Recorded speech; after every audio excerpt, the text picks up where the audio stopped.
Olá, está no ar o programa Oitavo Dia. Você que participa da Santa Missa, você consegue observar as minúcias, os detalhes tão importantes dessa celebração católica? Nós estamos trazendo para você, com o Padre Paulo Ricardo, uma explicação minuciosa, né, Padre Paulo, É isso sobre mesmo. a Santa Missa aqui no programa. É uma alegria estar com você nesse oitavo dia, que é um programa que quer celebrar e preparar você para o domingo. No sábado à noite, nós já vamos aquecendo os nossos motores para viver a ressurreição. E o domingo é marcado pela Santa Missa. Por isso, essa série de programas que nós gostaríamos de dedicar ao estudo da celebração da Santa Missa. Nós já fizemos, Padre Paulo, 2 programas só com a parte introdutória da missa, né? Só a explicação de toda aquela parte de procissão, do incenso. Nós agora vamos recomeçar com o sinal da cruz. Vamos fazer o sinal da cruz. Já Qual foram é? 2 programas e ainda nem fizemos o sinal da cruz, não é verdade? E qual é a função, a importância do sinal da cruz logo no princípio da Santa Missa?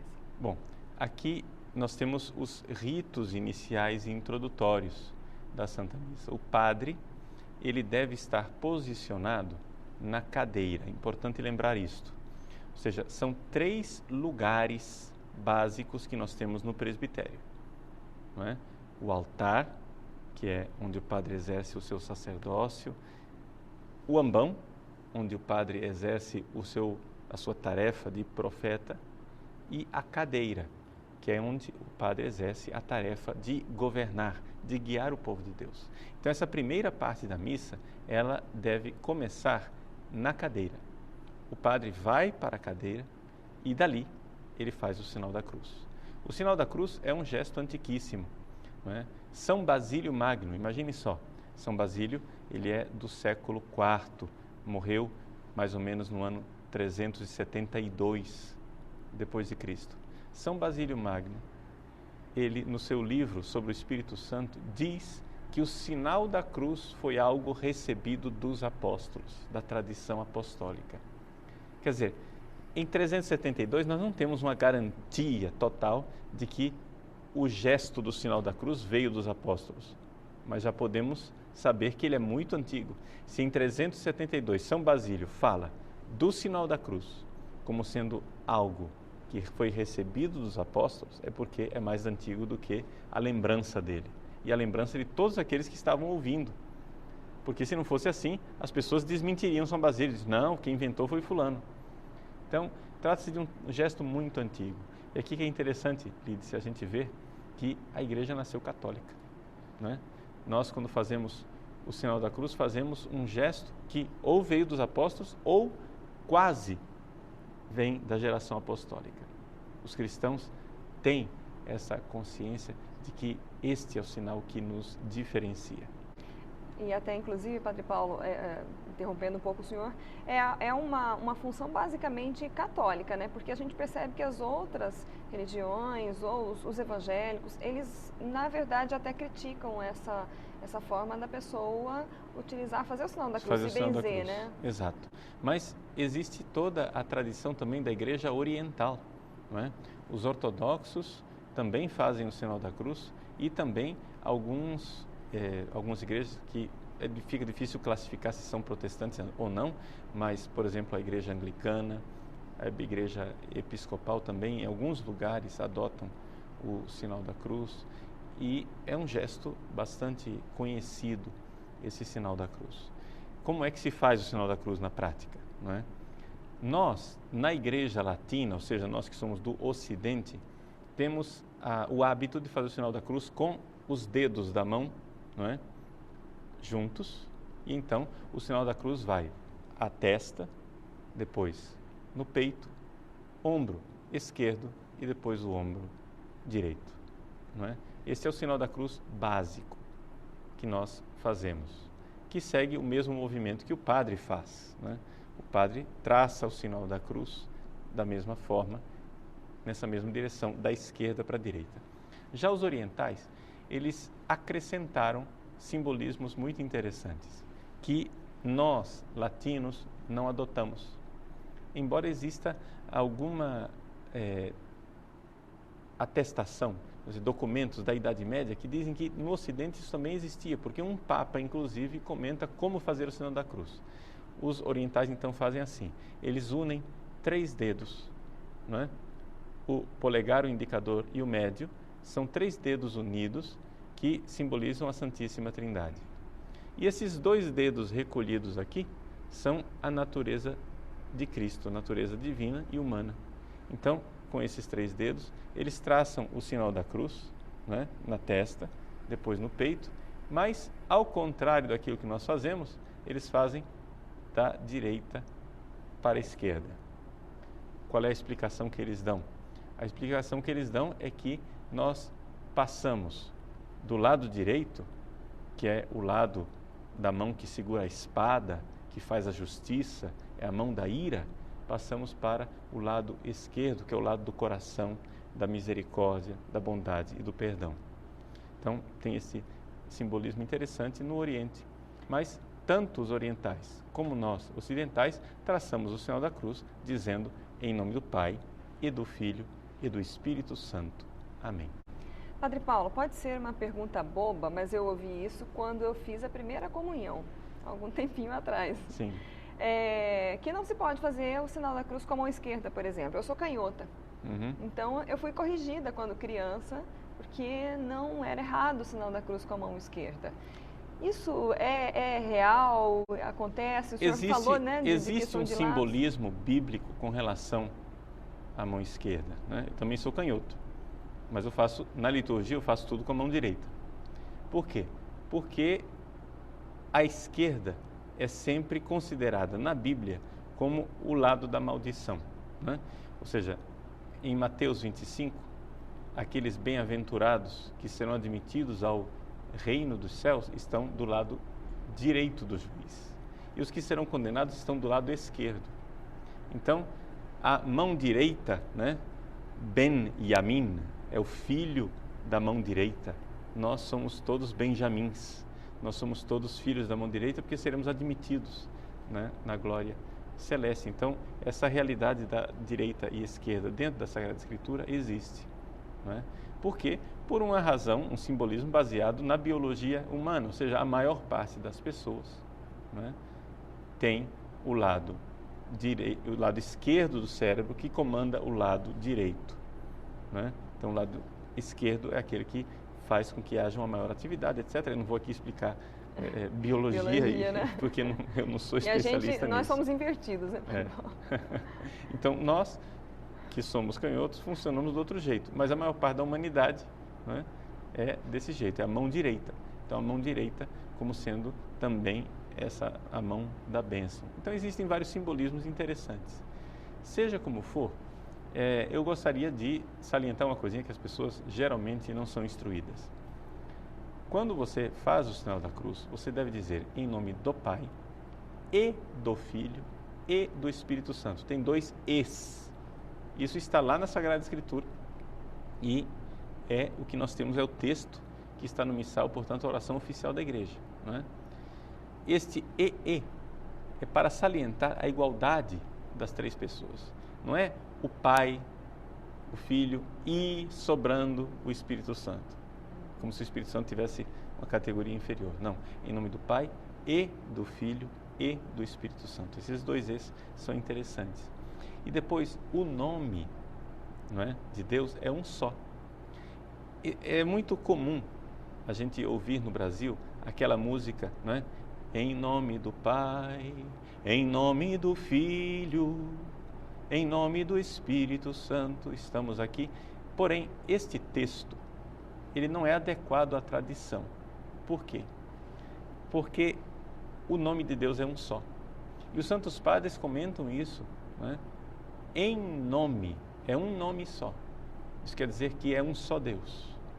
Então, se você fala em nome do Pai, em nome do Filho, em nome do Espírito Santo, a gente sai desta visão de um Deus que é único, em nome, um só, do Pai e do Filho e do Espírito Santo, 3. Trindade e unidade ao mesmo tempo, não é? Então, algumas pessoas, por exemplo, até fizeram uma espécie de adaptação para não repetir esses 3 nomes, né? E cantam de outro jeito, cantam Em nome do Pai e do Filho e do Espírito Santo. Então, para não jogar fora a música. Seja como for, né, o texto oficial que está no missal é somente este. Em nome do Pai e do Filho e do Espírito Santo. Amém. Não tem aquele adendo para louvar e agradecer, etc. É importante a gente criar essa mentalidade. Eu falava em alguns programas atrás que os compositores, os nossos músicos católicos precisam criar essa mentalidade de se ater ao texto que está no missal. Você vai compor uma música, então nada de ficar acrescentando coisas. Se nós vamos cantar a missa, temos que cantar a missa como ela é, não é? Por quê? Porque nós que modificamos nem sempre sabemos a importância e a antiguidade do que estamos modificando. Eu garanto que a pessoa que compôs essa música, em nome do Pai, em nome do Filho, etc., compôs com a maior boa vontade, mas não sabia, não é, da antiguidade, da importância e das pequenas minúcias daquilo que ela estava mudando. Então veja quanta coisa só no sinal da cruz. Verdade, não é? Padre Paulo. Então, o sinal da cruz, que é o sinal que nos marca, porque nós somos configurados ao Cristo crucificado para estarmos configurados a Ele ressuscitado. Só aproveitando que a gente fala agora do sinal da cruz, e o hábito das pessoas passarem em frente à igreja e fazerem o sinal da cruz, é correto? É corretíssimo, é uma expressão pública bonita da fé, para saudar o Santíssimo Sacramento, né? Para saudar Jesus que está presente naquela igreja, fazer o sinal da cruz. Então, já que nós estamos saindo da liturgia e indo um pouco para a devoção, é interessante também recordar um hábito que nós brasileiros temos, né, que está caindo em desuso, mas que eu acho muito bonito, que é fazermos as orações também pelo sinal da Santa Cruz. Livre-nos Deus, nosso Senhor, dos nossos inimigos. Em nome do Pai, e do Filho, e do Espírito Santo. Amém. Este hábito não está na liturgia, é um hábito que está na devoção. Mas qual é o significado disso? As pessoas, antigamente, quando iam viajar ou iam fazer alguma coisa um pouco mais perigosa, não tinham nenhuma arma. A arma que nós temos é a Santa Cruz, é a cruz de Cristo. E nós que somos a terra da Santa Cruz, Brasil, terra da Santa Cruz, precisamos resgatar um pouco esses hábitos bonitos, Então, que pelo sinal da Santa Cruz, Deus nos livre. Por quê? Porque diante da cruz de Cristo fogem os inimigos, Então, é uma coisa muito interessante. Este mesmo sinal tríplice de cruz na testa, na boca e no peito é usado na liturgia antes da proclamação do Evangelho, como nós sabemos. Bom, Padre Paulo, então com essa dica a gente vai fazer a nossa pausa e vamos então continuar no próximo bloco a falar dos ritos iniciais da Santa Missa, o que virá depois do sinal da cruz. Não saia daí que a gente volta daqui a pouquinho. Estamos de volta com o programa Oitavo Dia. Hoje o nosso assunto é sobre a Santa Missa e nós estamos na sequência dos ritos iniciais. Padre Paulo, a gente falou sobre o sinal da cruz, mas não falamos ainda sobre esses livros, esse livrão que o senhor trouxe aí. Que livro que é esse? Bom, eu trouxe para vocês verem o missal que foi aprovado pelo Papa João Paulo II no ano 2000. Vocês estão acostumados a ver na missa, esse missal aqui que é a edição brasileira. Essa edição brasileira ela é baseada na segunda edição do missal, que foi de 1975. Bom, esta edição está sendo toda retraduzida e refeita. Nós ainda não temos no Brasil a tradução desta grande aqui, esse livrão enorme, que é o missal, como ele foi aprovado pelo Papa João Paulo II no ano 2000, na Quinta-feira Santa do ano 2000, ano santo. E as normas que estão aqui são as normas que atualmente estão valendo. Não mudou muita coisa não, mas algumas coisas mudaram. Então, em caso de conflito de normas, nós já temos que seguir as normas que estão aqui no missal do ano 2000 e não as normas que estão neste outro missal aqui. Ou seja, aqui nós temos os textos, não é? Mas em caso de conflito de norma, se um dos dois não estiver batendo com o outro, nós temos que seguir esse daqui que está em latim. Aí você vai dizer, mas padre, nós não sabemos latim, o que é que nós vamos fazer? Bom, então você vai procurar uma livraria católica e vai procurar lá a Instrução Geral do Missal Romano. É um livrinho que tem as páginas iniciais, que são as normas do missal, em separata, traduzido para o português. Já está traduzido para o português. O missal todo não está traduzido, mas essas páginas iniciais que estão aqui, que são as normas, já estão traduzidas. Que são mais para os leigos entenderem, compreenderem? São instrução de uso para o sacerdote celebrante, para os ministros que vão, né, celebrar junto, acólitos, leitores, diáconos, etc. E, claro, as equipes de liturgia precisam saber isso daqui, estudar isso daqui. Então, o grande manual de liturgia que nós temos é a Instrução Geral do Missal Romano, não é? Então, ir às livrarias, se não me engano, existem já 2 edições em português, não é? Essas 2 edições, ir às livrarias e perguntar, eu gostaria de ter a Instrução Geral do Missal Romano, não é? E é a partir disto que nós temos, né, as normas para bem celebrar. As pessoas têm que um pouco mudar a mentalidade e entender que estas normas que estão aqui não são um conselho, não são uma sugestão, são normas realmente, ou seja, é assim. Por quê? Porque essas normas foram feitas para proteger a missa. Proteger a missa de quem? Dos padres, dos liturgistas, para que pessoas assim que se acham muito geniais não fiquem mudando coisas que, na verdade, têm uma antiguidade muito grande e que têm um valor muito grande. Não é? O que a gente percebe, Padre Paulo, é que muitas vezes nas igrejas inventam moda, como a gente fala popularmente, né? Às vezes até por desconhecimento dessas normas e do que realmente a tradição da igreja traz, né? Exato. Então, é assim que nós temos essa belíssima edição que está aqui, inclusive, né, ela é feita com canto gregoriano, né?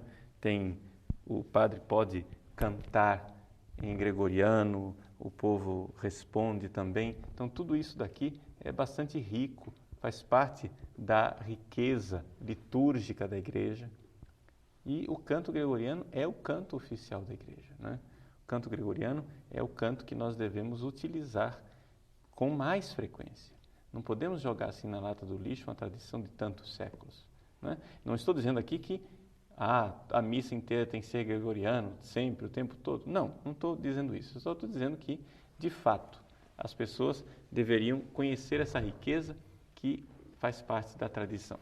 Bom, então, fizemos o sinal da cruz, né? Vamos seguir no nosso rito, né? Nós vimos aí, até eu posso ver o rito do sinal da cruz. E qual é o